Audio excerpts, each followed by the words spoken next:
This is Olana, a state historic site just outside of Hudson, New York. It was the home of Fredric Church and his wife Isabel, who was a very famous painter who became very successful when he was in his 20s. He lived in a cottage on these grounds. This is a 250-acre estate.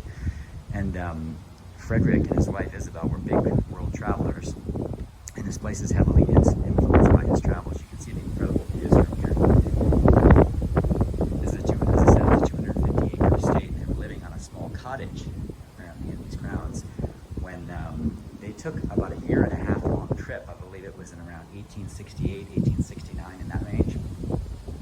And they spent a year and a half traveling around Europe and the Middle East.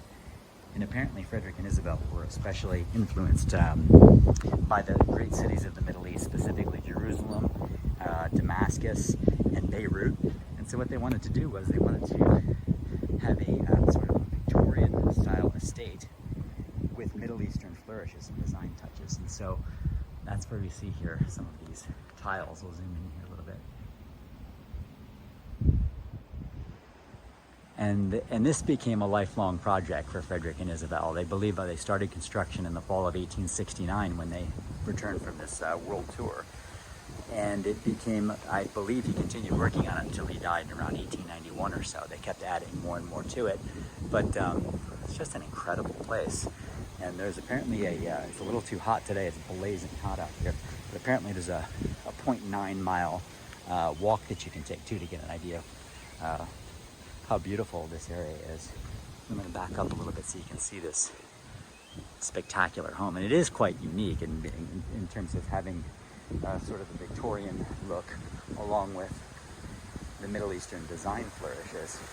Quite an interesting place. And apparently they also furnished it with items that they purchased from all around the world as well too, especially the Middle East. Apparently some of the artifacts inside the home are from Persia, or from a missionary in Persia, which is of course modern day Iran. And you can see there's Persian script here in the doorway.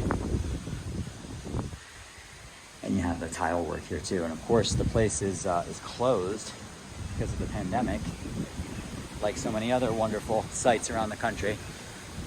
But you can still see the exterior of the place and enjoy the view and such. It's still well worth coming out. You can see I don't know if you can see the sun's right here, but there's a church bell up here as well too.